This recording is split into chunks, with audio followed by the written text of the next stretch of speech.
Bonjour monsieur. Je suis Tahmin Mohamed, élève ingénieur en GSTR 3. Aujourd'hui, on va entamer notre présentation où j'ai choisi le satellite Eutelsat 7C. Donc, tout d'abord, on doit définir c'est quoi un satellite. Donc, un satellite est un objet en orbite autour d'une planète ou d'un corps céleste plus grand. Il existe plusieurs types. Les satellites naturels, les satellites artificiels, les satellites géostationnaires et les satellites en orbite basse, etc.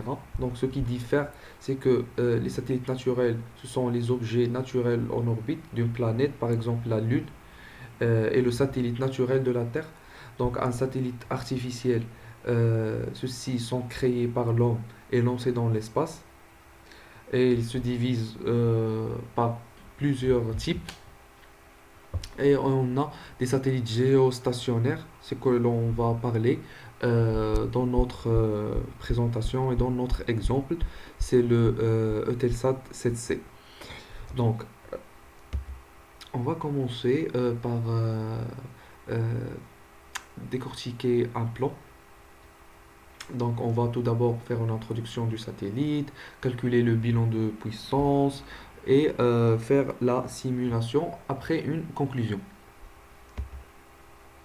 Tout d'abord, le satellite. Le satellite 7C, donc il se compose comme un acteur qui est majeur. Donc, euh, il est lancé en juin 2019. Donc, il est très connu, il est très puissant en termes de débit et de sa connectivité. Il pèse plus de 5,5 tonnes en orbite géostationnaire. C'est quoi orbite géostationnaire?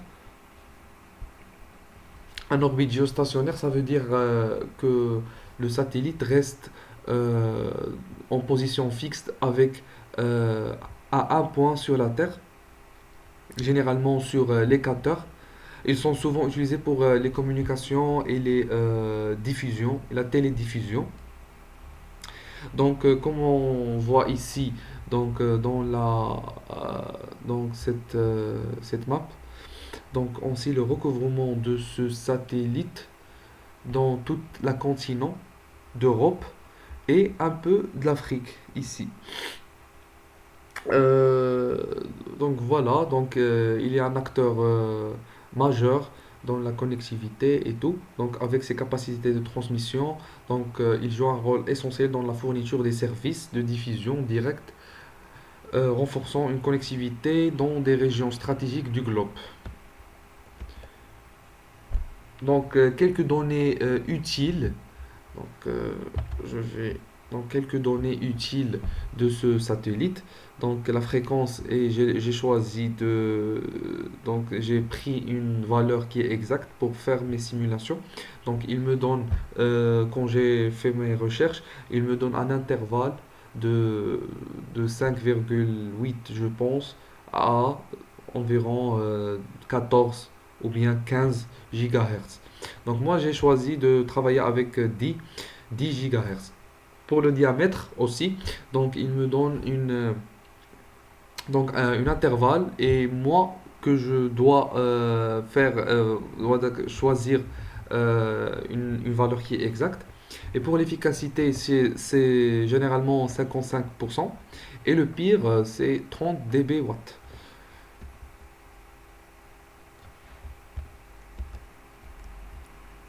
Donc on passe pour calculer le bilan de puissance, on va calculer le gain de récepteur, on va calculer aussi le bruit thermique et le rapport signal-bruit, et on va calculer les pertes dans l'espace libre.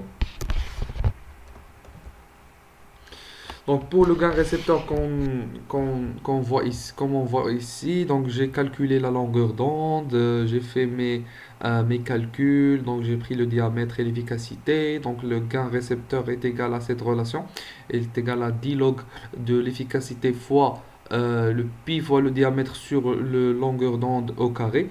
Donc il me donne environ de 40 dB. Les pertes de l'espace libre, donc il est égal à moins 203,5 dB. Donc c'est tout à fait normal. J'ai pris ici la distance que j'ai trouvée sur Internet. Je sais pas la distance exacte. Donc on va la voir par la suite. Et ici le bruit thermique est équivalent à une constante. Donc 1,38 fois 10 à la puissance moins 23. Et la température 300 Kelvin.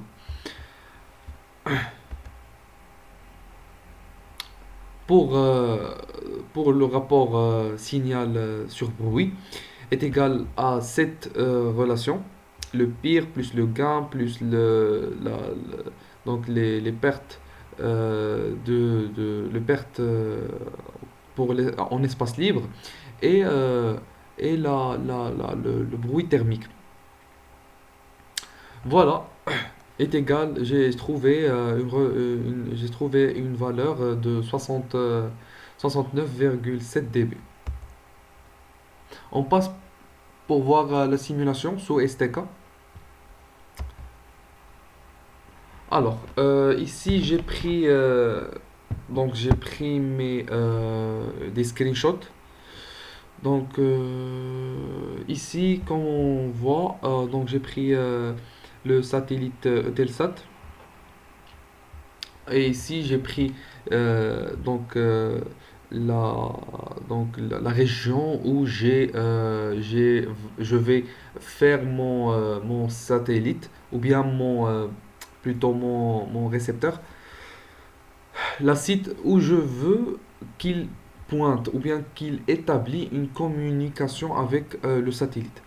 Bien évidemment, comme vous voyez ici, donc on identifie tout d'abord la région, après le sensor, et c'est le moteur dont on va planter ou bien on va configurer notre récepteur comme notre parabole. Et ici, c'est la côté émetteur, c'est donc notre satellite et une antenne d'émission. Donc on passe par la suite pour voir ici ce que j'ai déjà parlé de le senseur, donc pointing. Donc c'est un moteur qui pointe sur notre antenne. C'est l'antenne du satellite voulu. Donc ici on fait targeted, et ici on choisit donc, euh, donc l'équipement voulu qu'on l'achemine ou bien qu'on l'adresse. Et voilà. Donc pour côté réception, on fait déjà le type parabolique. Le type de réception c'est parabolique. Et on laisse la fréquence comme elle est. Donc ici, comme j'ai déjà cité, donc pour la réception, c'est environ de 14,5 GHz.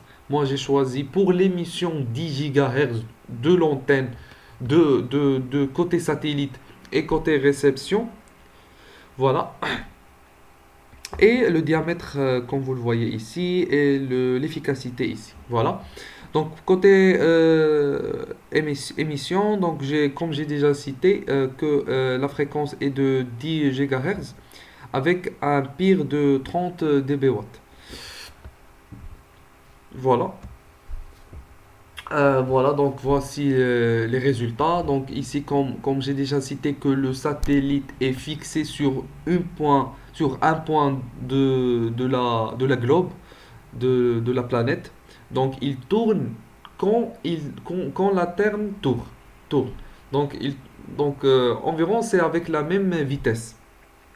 Donc euh, d'ici vient la nomenclature géostationnaire. Ça veut dire quand on le voit, on constate pas qu'il bouge, ou bien donc on constate qu'il est fixe. Pourquoi? Car il est fixé par rapport à un point dans la Terre. Et voilà, donc comme vous le voyez ici, donc Donc ici on a choisi Tanger, donc tout est bien. Donc et voici la simulation parabolique. Donc tout est bien. Donc ici euh, je vais vous montrer juste cette photo. Donc ici, comme vous le voyez, que le satellite est bien en haut de la pointe indiquée en 2D ici. Donc voici l'image en 3D. Et voilà. Comme résultat, on va ici à Receiver, on clique droit et on fait Access.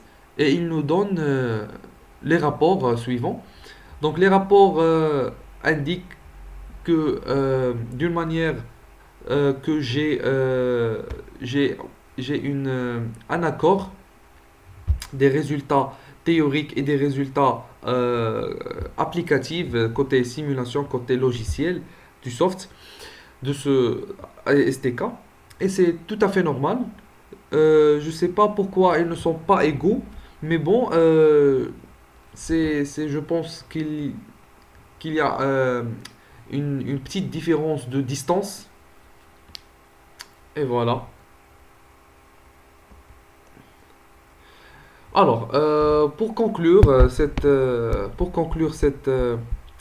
présentation, donc je dois citer tout d'abord que le calcul théorique de bilan de liaison a permis de comprendre l'équilibre nécessaire entre la puissance émise et donc émise par les stations de terrestres et celle de reçue par le satellite et vice-versa.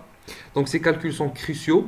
Donc pourquoi? Pour assurer une communication efficace et fiable et prenant en compte des paramètres tels que la puissance, le gain, etc. Donc la simulation sous STK a ajouté une dimension qui est pratique, en permettant de visualiser le mouvement du satellite, sa couverture et d'autres paramètres clés. Donc en explorant diverses applications de télécom satellitaire, la téléphonie mobile et la diffusion de programmes.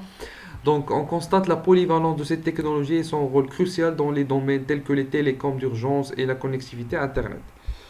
Et donc, en conclusion, donc, le satellite Eutelsat et les télécoms représentent une technologie essentielle pour la connectivité mondiale, avec des implications profondes dans des divers secteurs. Donc une gestion qui est avisée de ces ressources spatiales est cruciale pour répondre aux demandes croissantes de communication à l'échelle mondiale et relever les défis. Et euh, voilà, donc merci, je vous remercie pour votre attention et au revoir.